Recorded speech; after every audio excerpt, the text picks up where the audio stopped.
이 시간 역사해 주옵소서. 감사드리며 예수님의 이름으로 기도하옵나이다.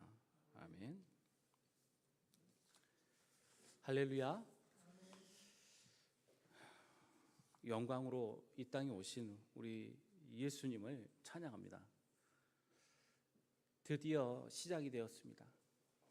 예수님께서 하나님의 뜻을 이제 이루실 그 일의 시작을, 그 행진을 시작하셨습니다. 이 일을 하여 얼마나 마음을 모으고 얼마나 기도하셨을까. 또 이 일을 준비하는 제자들 마음에도 그 얼마나 벅찬 감동이 있었을까 생각을 해봅니다.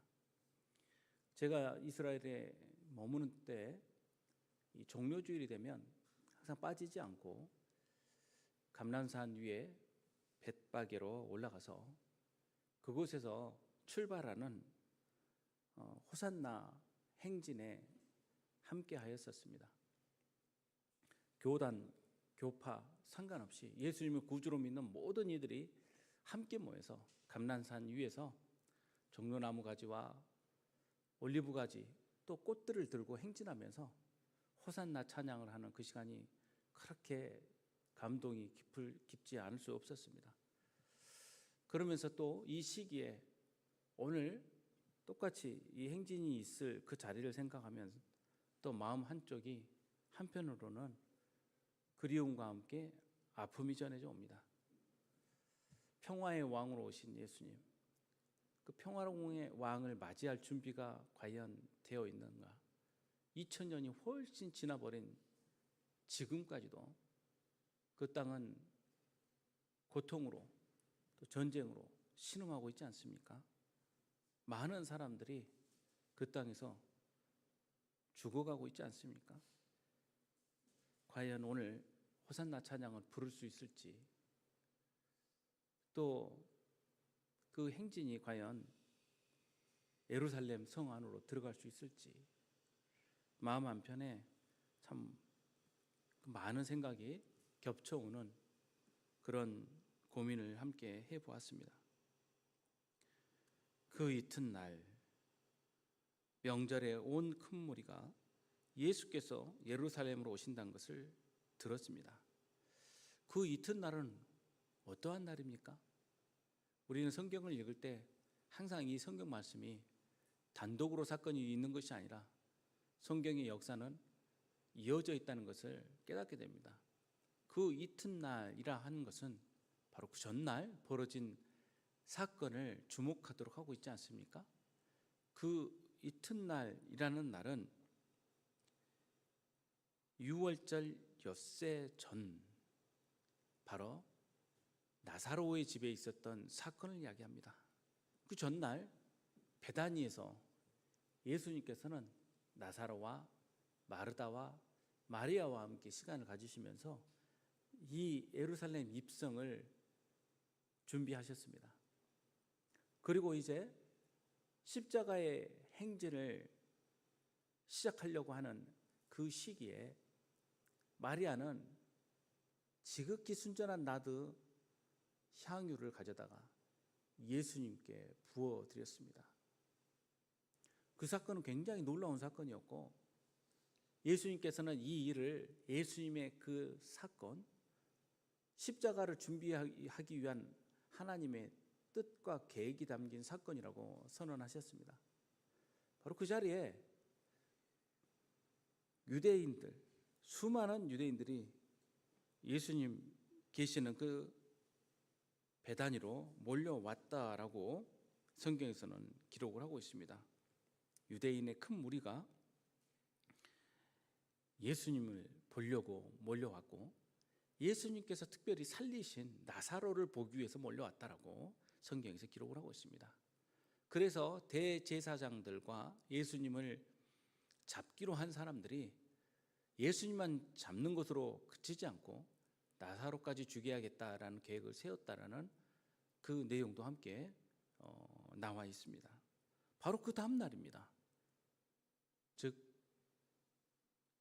한 주간의 첫날 주일 이었던 것입니다.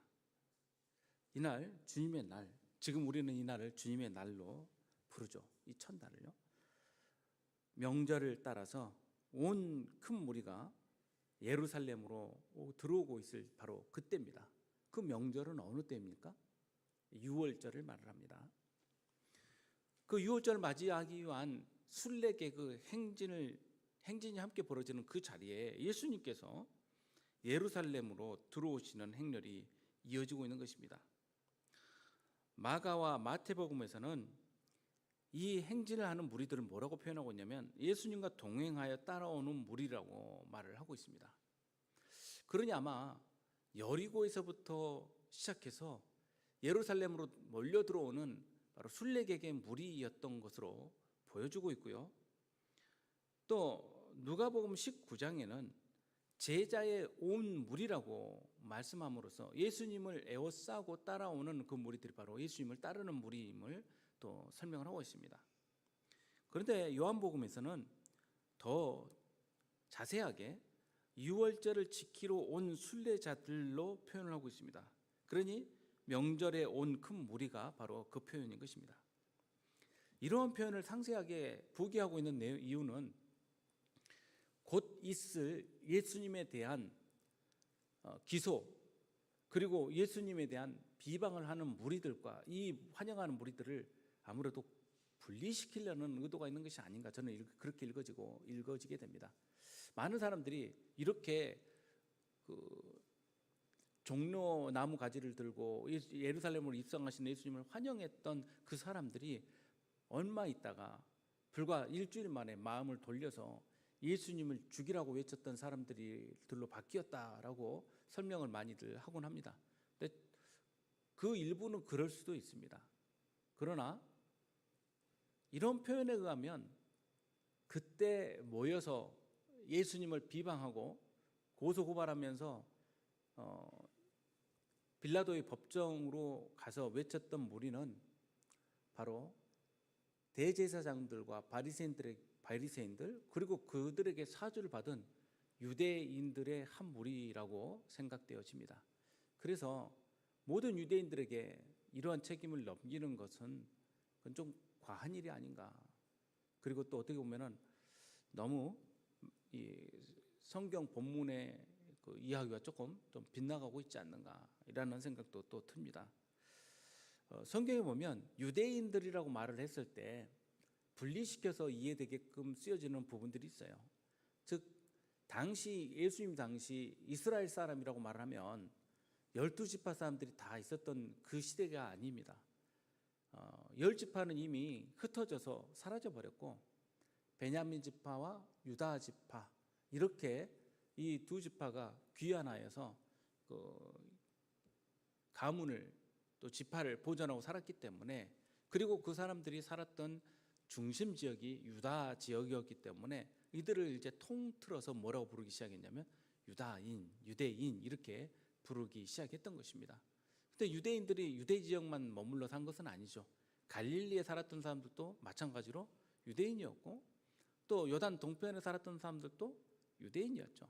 그런데 특별히 성경에서 유대인들이라고 지칭해서 말했을 때는 아무래도 예루살렘을 중심으로 머물러 있는 예루살렘 성전의 제사장들의 영향하에, 더 적극적 영향하에 있는 사람들을 가리키는 말로 쓰여질 때가 있는 것 같습니다. 물론 이 표현은 학자들끼리 약간의 논란은 있지만요. 요한복음에서는 이 순례자들, 예수님을 맞으러 오는 사람들의 그 마음을 조금 더 분리시키고 있는 모습으로 저는 읽어지게 됩니다. 종려나무 가지를 가지고 맞으러 나가 외치되 호산나 찬송하려다 주의 이름으로 오시느니 곧 이스라엘의 왕이시여 하더라. 종려나무 가지가 등장을 합니다. 그래서 우리는 이 날을 뭐라고 부르죠? 종려주일이라고 이야기를 합니다. 올해도 제가 구입은 못했어요. 종려나무 가지로 잎사귀로 만든, 그렇게 긴 잎사귀로 만든 십자가가 있는데 그걸 팔레스타인 기독교인들이 만들어서 이렇게 팔아서 이렇게 내놓는 것들이 있습니다. 그것을 어떻게 좀 구매를 해보려고 했는데 올해도 구매를 못했습니다. 그걸 좀 많이 구매해서 나눠드리고 싶었는데 내년에는 어떻게든 좀 잘 구해보도록 하겠습니다. 그래서 1년간을 그 잘 보관하고 사순절이 시작되는 그때 제수요일 때 그 십자가를 태워서 가루로 만들어서 그걸로 이마에 재를 바르는 그런 예식을 거행을 하거든요. 그래서 저는 몇 개 갖고 있습니다만 나눠드릴 정도 분량은 아니어서 그렇게 못했습니다. 네. 내년에는 좀 그렇게 해봐서 우리가 그 종려나무 십자가를 들고 또 한편으로 가지와 꽃을 좀 들고 우리도 호산나 좀 찬양을 좀 해보면 참 어떨까라는 생각을 해봅니다. 예배의 전통에 의하면 개혁교회가 이제까지 해왔던 전통이 아침 일찍 함께 모여서 꽃과 나뭇가지를 흔들면서 호산나 찬양을 하면서 예배당 안으로 들어오는 게 전례였기 때문에 저도 영국에서 그런 전례를 따라서 그렇게 해왔기 때문에 우리도 그렇게 한번 참 마음을 한번 모아보는 것도 참 의미가 있겠다라는 생각을 또 한편으로 해봅니다. 그런데 여러분 아십니까? 종려나무 가지 예루살렘에서는 구할 수 없다는 것을요. 예루살렘에는 종려나무가 자라나질 않습니다. 산지에서 종려나무가 자란다고 한다면 그건 필시 열매를 맺기가 부적합한 나무입니다. 어쩌다 자랄 수는 있지만 그게 좋은 열매를 맺을 수가 없어요. 그래서 우리나라 속담처럼 꼬다로운 보릿자루 이런 말들 있잖아요. 그 아무 별로 그렇게 쓸모는 없고 한규통에 그렇게 차지만 하고 있는 그런 것들을 말하는 그게 산지에 있는 종려나무 이런 그 격언들이 그런 식으로 쓰였다라고 그렇게 전해지고 있습니다. 산지에서는 종려나무가 자라나봐야 역할을 못하기 때문에 그렇습니다. 그래서 거의 찾기가 어렵습니다. 그럼 이 종려나무 가지는 다 어디서 나온 겁니까?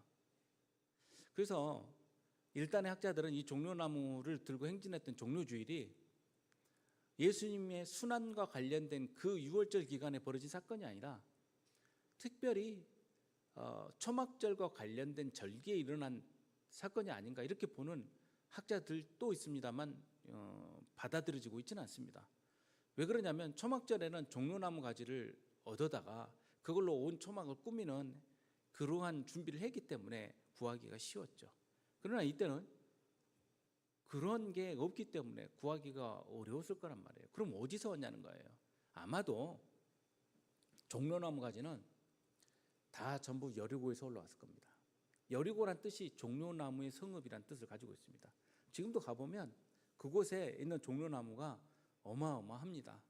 그리고 그곳에 이 종려나무에 달려있는 종려나무 열매, 즉 대추야자를 보면은 정말 엄청나게 매달려 있습니다. 그 종려나무는 그 지대가 낮을수록 그리고 햇볕이 강할수록 단맛과 아주 질 좋은 그 열매를 맺는데요. 제가 참 많은 곳에서 종려나무 열매를 가져다가 사다가 먹어봤는데 가장 맛있게 열리는 종려나무 열매는 그 요단 계곡 제일 낮은 자리에서 자란 종려나무입니다. 그러니까 그곳은 해저 250m에서 해저 400m가 이르는 정말 지구에서 가장 낮은 지대에서 또 가장 햇볕이 강한 그 햇볕을 받으면서 자라는 열매다 보니까 가장 극상품의 종려나무 열매들이 나와요. 아주 질 자체가 다릅니다. 먹으면요. 그런 그 여리고에서 순례객들이 종려나무 가지를 꺾어서 그곳에서부터 끌고 올라왔을 확률이 높습니다. 그걸 어디다 쓰려고요? 이 사람들이 머물 초막을 짓기 위해서 썼을 가능성이 큽니다. 그러니까 예루살렘 안에는 숙소가 충분치 않아요. 그런데 3대 절기에 해당되는 정말 그 중에서도 중요한 6월절에 전 세계에 있는 유대인들이 몰려오는데 이 사람들이 숙소를 다 구하지 못하면 어디에서 머무냐면 바로 이 감난산 주변 그다음 그 유다 광야까지 이르는 그 지역에 바로 초막을 짓고 천막을 치고 그곳에서 아마 임시 거처를 했을 가능성이 큽니다. 그때 천막을 치면서 그곳에 같이 쓰기 위해서 종려나무를 많이 가져왔을 확률이 높을 거라고 예상을 합니다. 여하튼지 간에 이 종려나무는 뜻하는 바가 있어요. 종려나무가 뜻하는 것은 뭐냐면 승리의 상징입니다. 그리고 종려나무는 이스라엘을 상징하는 나무예요. 이스라엘을 상징하는 몇 개의 나무들이 있는데 그 중에 감람나무도 있고 무화과나무도 있고 포도나무도 있습니다. 그런데 가장 대표되는 것은 종려나무예요.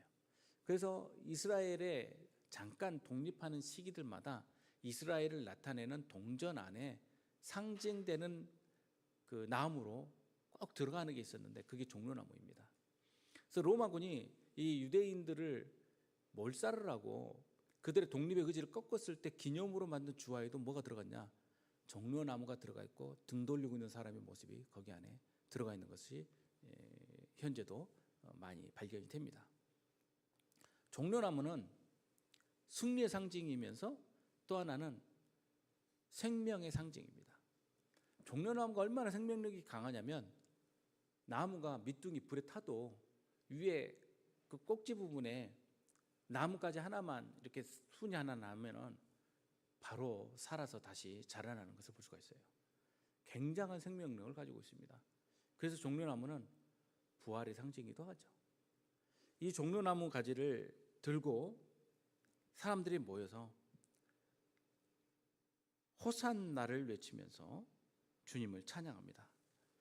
예수님이 오시는 그 장면을 보면서 호산나를 외치기 시작하는데 호산나는 시편 118편 25절에 있는 말씀을 그대로 인용을 한 것이죠. 여호와여 구하옵나니 이제 구원하소서. 여호와여 우리가 구하옵나니 이제 형통하게 하소서. 이 구절이 바로 118편의 25절에 나와 있는 말씀인데 여기서 여호와여 구하옵나니라고 말할 때 간구합니다라는 말이 함께 들어갑니다. 이 말이 안나라고 하는데 이 안나라는 말은 please 정말 간구합니다. 지금 간구합니다라는 말이 들어있고요. 이제 구원하소서라는 이 말씀 호시아나라는 말, 나는 please라는 말이 또 들어가 있네요. 그러니까 호시아라는 야샤, 어제 우리가 여호수아의 원래 이름이 뭐라고요? 호세아라고 했죠. 이 호세아라는 말이 여기 호산나라는 이 말 단어와 똑같은 말이에요. 구원하여 주시옵소서라는 말이 이 안에 담겨 있죠. 하나님 앞에 우리의 구원을 간구드릴 때 외치는 말이 바로 이 호산나입니다. 그래서 하나님께 호산나를 외칠 때 바라는 바는 하나예요. 이제 형통하게 해달라는 거예요. 이제 형통이라는 말은 잘라, 막힌 곳을 뚫어서 돌파하는 걸 말을 합니다. 이 잘라, 막힌 것을 뚫고 돌파한다는 게 무엇일까요? 이제까지 이스라엘이 참 오랫동안 외세에 고통당하지 않았습니까? 그때마다 이 기도를 외쳤을 겁니다. 하나님 이제 구합니다. 제발 우리를 구원하여 주시옵소서. 우리를 꽉 붙들고 있는 이 억누름을 돌파하게 하여 주시옵소서. 바로 이게 기도 제목이란 말이죠. 주변에 있는 작은 나라들부터 시작해서 대제국들에 이르기까지 수많은 억압 가운데 이제 로마에 의해서 억압당하고 있는 이 백성들은 이 찬양을 예수님 앞에서 하고 있는 것이죠. 그런데 이 호산나라는 말은 이제 나중에 점차 바뀌어서 뭐로 바뀌게 되냐면요, 찬송하다라는 말로 그냥 기쁨의 외침으로 감탄사로 바뀌게 됩니다.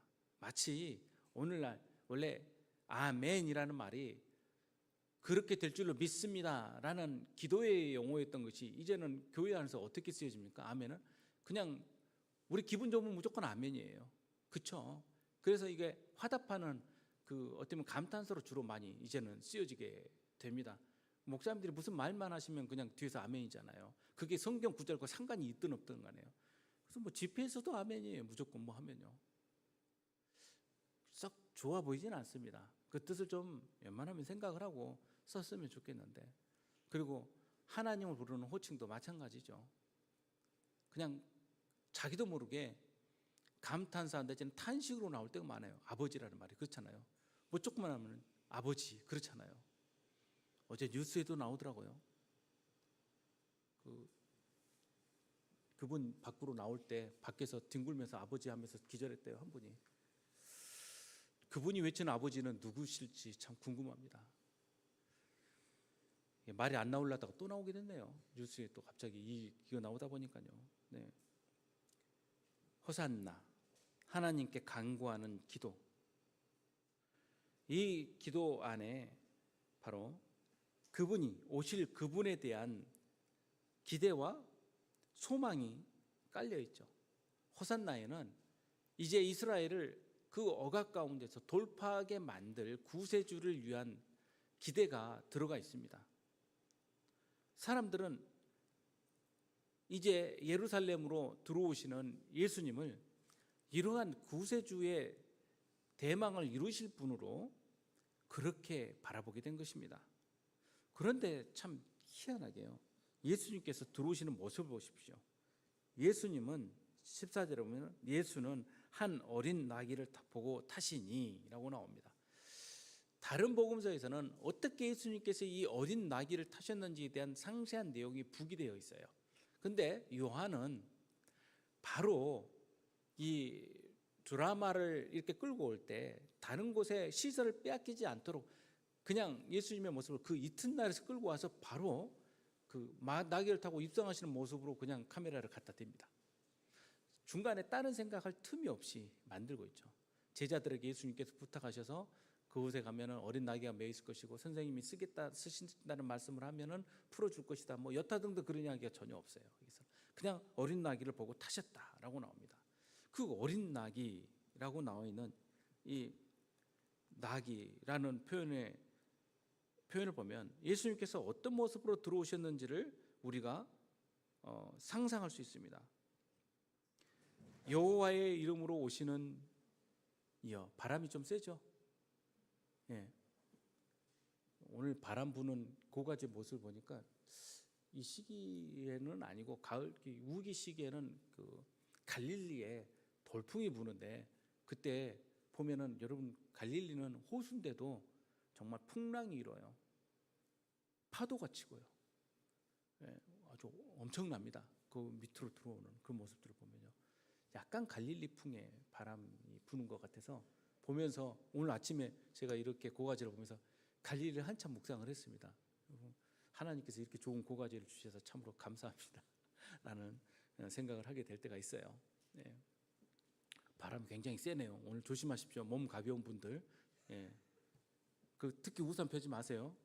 잘못하면 이렇게 날아가게 됩니다. 나귀 타고 오시는 예수님은 어떤 분으로 오셨냐면요, 유대인의 왕으로 들어오신 거예요. 그렇죠?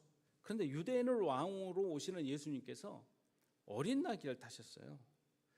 말을 타고 들어오시는 것이 아니라 어린 나귀를 타고 들어오셨어요. 그런데 본래 나귀는요, 왕이 타는 동물이었습니다. 본래 왕과 귀족이 타는 동물이 나귀예요. 옛날에는 나귀는 귀한 사람들이 탔습니다.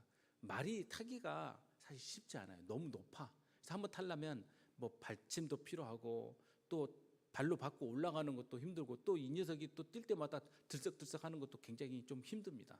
그런데 나귀는요, 타기도 굉장히 쉽습니다. 나지막한 데다가 또 이 녀석이 철랑철랑 하면서 가다 보면 타는 것도 다른 동물에 비하면 굉장히 편해요.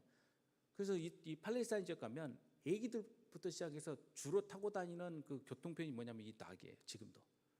이번에도 이집트 가니까 전부 나귀들, 주로 아직도 나귀를 많이 타고 다니는 것을 봅니다. 나귀는 옛날에는 쉽게 구하는 그런 동물이 아니었기 때문에 귀족들이 타는 그 동물이었어요. 그래서 성경에 아이들이 나귀를 다 타고 다녔다라는 표현들이 나와요. 누가 아주 잘 되어서 가문을 표현할 때 각 그 아들들이 전부 나귀를 타고 다녔다, 이런 표현들이 다 등장을 하거든요. 보면요, 그런 표현들이 다 뭐냐면 이 사람이 어떤 재력을 가지고 어떤 위치를 차지했는가를 천명하기 위한 도구예요. 그런데 그것은 이제 옛날 이야기고 예수님 시대쯤 왔을 때는 나귀는 이제 많이 이렇게 있게 되어서 일반인들도 많이 타고 다니는 거예요. 나귀는요. 그러면은 진짜 귀한 사람은 뭘 탑니까? 이제는 말 타야죠.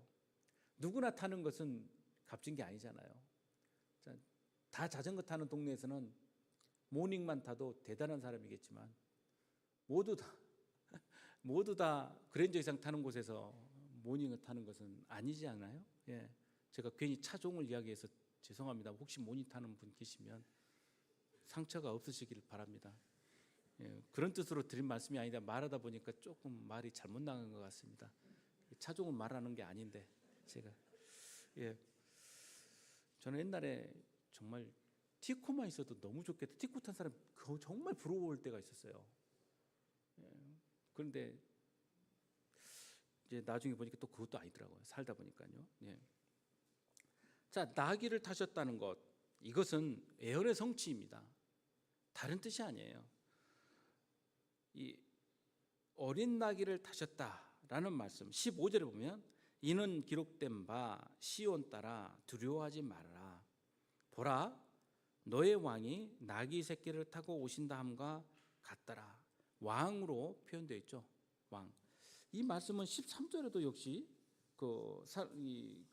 부르짖는 외치는 호칭 가운데 들어가지 않습니까? 호산나 찬송하려다 주의 이름으로 오시느니 곧 이스라엘의 왕이시여.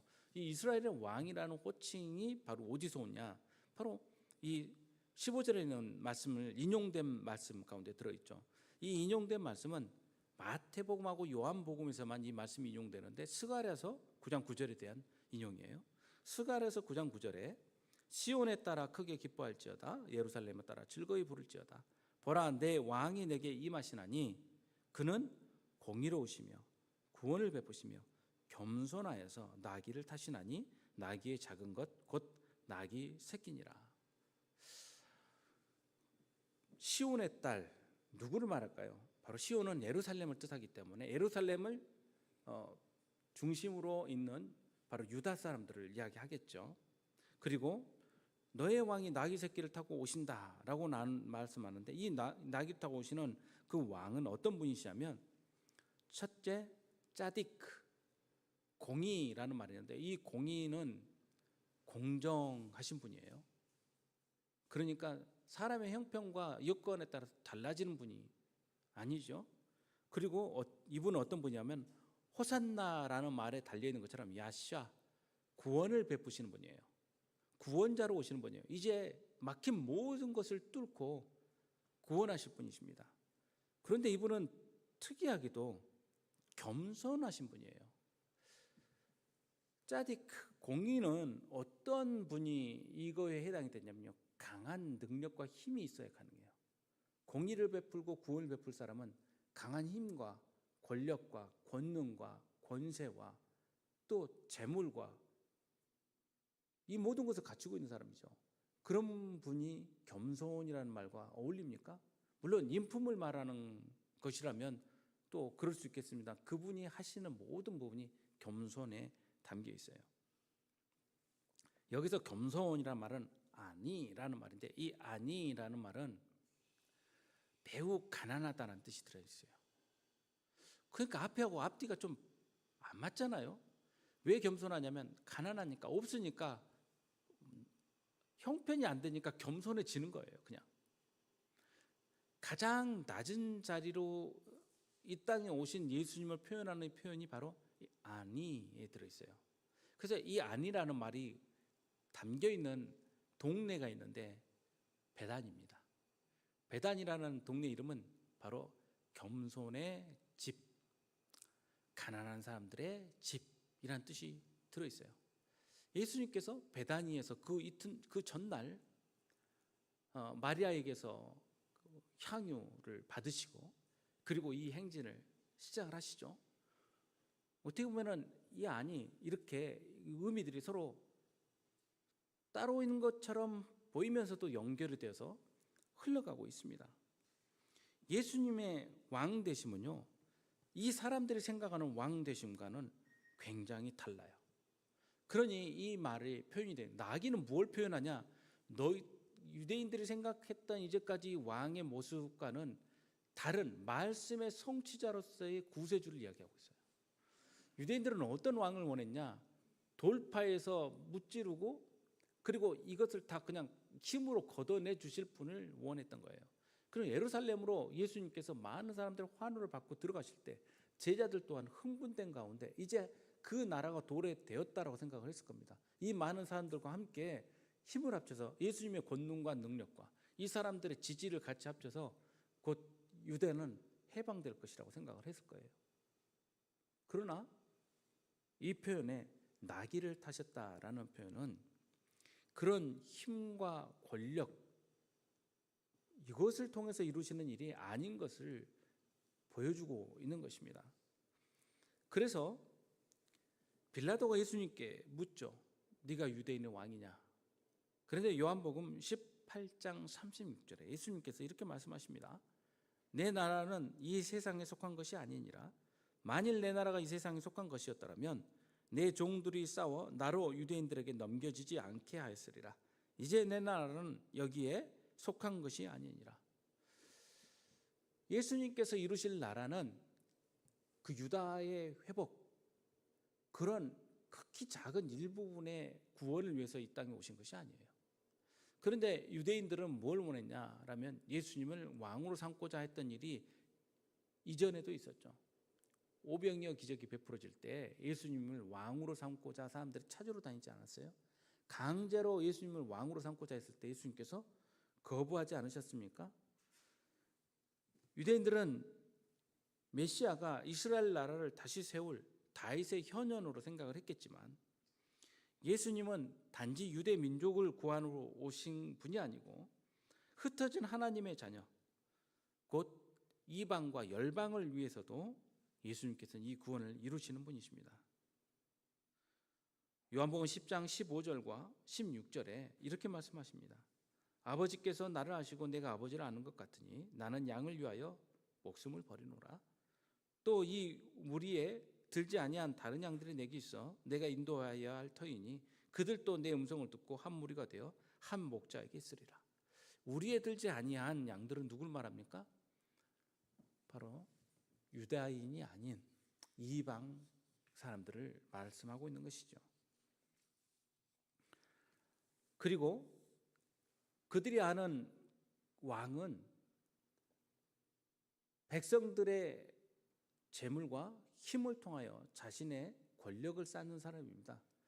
그는 자신을 지키기 위해서 백성들의 목숨을 이용하죠. 이번에도 보니까 충성은 그 한 사람을 위해서 해야 된다고 그렇게들 이야기를 하잖아요. 그러나 예수님께서는 그렇게 말씀하지 않지 않아요. 메시아는 오히려 백성들을 위해서 목숨을 버리지 않습니까? 나는 선한 목자라 선한 목자는 양들을 위하여 목숨을 버리거니와. 전혀 다른 세상의 권력과는 다른 모습을 선언하고 있는 것이죠. 그리고 예수님께서는 생명을 오히려 부어주시는 분이에요. 요한복음 11장 25절에 예수께서 이르시되 나는 부활이요 생명이니 나를 믿는 자는 죽어도 살겠고 무릇 살아서 나를 믿는 자는 영원히 죽지 아니하리니 이것을 내가 믿느냐. 그래서 세상에 많은 그 권력자들 또 이단 사이비들은 모두 자신을 따르는 사람들의 그 가지고 있는 것들을 다 짜내어서 자신을 위해서 끌어당기지만 예수님께서는 오히려 가지신 것을 다 부어주시고 목숨을 내어주시는 분으로 성경에서 말씀을 하고 있습니다. 예수님의 통치는 이스라엘로 끝나지 않습니다. 문을 잠궈야 될 것 같아요. 지금 문을 그냥 일단 잠궈 버리는 게 좋겠습니다. 바람이 너무 세서 지금 문이 열리는 게 오늘 바람이 보통이 아니네요. 네. 스가랴서 9장에는 메시아의 통치에 대해서 겸손하고 평안을 이루시는 분으로 표현하고 있어요. 아까 9장 9절 바로 뒤에 10절에 어떻게 표현되냐면 메시아 그 오시는 분 또 하나님의 권능이요 에브라임의 병거와 예루살렘의 말을 끊겠고 전쟁하는 활도 끊으리니 그가 이방 사람에게 화평을 전할 것이요 그의 통치는 바다에서 바다까지 이르고 유브라데 강에서 땅끝까지 이르리라. 그러니 오시는 분 메시아는 이스라엘을 위해서 강압을 행하시면서 오히려 그 무력으로 그 지역들을 오직 유대인들만을 위한 세상으로 바꾸는 분이 아니라 평화를 이루는 분이에요. 전쟁하는 활도 끊어버리고 병과 말도 사라지게 만드는 그런 분입니다. 그러니 말씀으로 애언하는 애언자 또 메시아 그분은 우리가 생각하는 유대인들이 생각하는 권력자로 오시는 분이 아니라는 것입니다. 메시아의 통치, 세상에 주시는 평화는 그러면 어떻게 이루어집니까? 언제 이루어집니까? 예수님의 지상 명령이 수행될 때 다 이루어질 것입니다. 지상 명령은 무엇입니까? 마태복음 28장 19절에 나오지 않습니까? 그러므로 너희는 가서 모든 민족을 제자로 삼아 아버지와 아들과 성령의 이름으로 세례를 베풀고 내가 너에게 분부한 모든 것을 가르쳐 지키게 하라. 볼지어다 내가 세상 끝날까지 너희와 항상 함께 있으리라 하시니라. 아멘. 이 말씀처럼 예수님의 제자들을 통해서 바로 우리를 통하여 예수님께서 이 땅 가운데 이루어 가시는 일이 바로 이 하나님 나라의 통치인 것입니다. 제자들이 이것을 깨닫지 못하였다라고 16절 말씀에 나옵니다. 제자들은 처음에 이 일을 깨닫지 못하다가 왜 깨닫지 못했습니까? 제자들도 똑같은 생각을 한 거예요. 메시아로 오실 분은 이스라엘을 회복하실 분이라고 생각을 한 겁니다. 모든 사람들이 그렇게 생각하지 않습니까? 예수님을 왜 믿습니까? 내 삶과 처지를 바꿔주실 분으로 그렇게 믿고 고백하지 않습니까? 그러나 예수님께서는 물론 이 일도 이루어 주실 분이시지만 단지 이 일을 위해서 오신 분이 아니시죠. 제자들 또한 이 일을 깨닫지 못하다가 예수께서 영광을 얻으신 후에야 이것이 예수께 대하여 기록된 것임과 사람들이 예수께 이같이 한 것임이 생각났더라. 영광을 얻으신 후라는 것은 뭘 표현하냐면요, 예수님께서 부활하시고 성령을 보내주신 다음을 이야기를 해요. 성령의 선물을 받은 다음에야 성령의 역사를 통해서 예수님의 영광의 의미를 이해하였다는 것입니다. 예수님께서 영광 받으시고 난 후에 성령이 오셨죠. 7장 39절에 이는 그를 믿는 자들이 받을 성령을 가리켜 말씀하신 것이라. 예수께서 아직 영광을 받지 않으셨으므로 성령이 아직 그들에게 계시지 아니하시더라 라는 말씀이 있는 걸 보면 그 영광은 분명히 성령님과 긴밀한 관계 가운데 있는 거예요. 우리도 참으로 성령님이 아니고는 하나님의 뜻을 이해할 수가 없죠. 그렇지 않고서는 우리 멋대로 해석하고 이해하지 않습니까? 제자들로 하여금 예수님의 말씀을 이제 기억나게 하고 깨닫게 하시는 분이 성령님이세요. 요한복음 14장 26절에 보혜사 곧 아버지께서 내 이름으로 보내실 성령 그가 너에게 모든 것을 가르치고 내가 너에게 말한 모든 것을 생각나게 하리라. 그때는 몰랐는데 어느 순간 깨닫게 될 때가 있습니다. 제자들만 그렇습니까? 우리들이 그렇지 않습니까?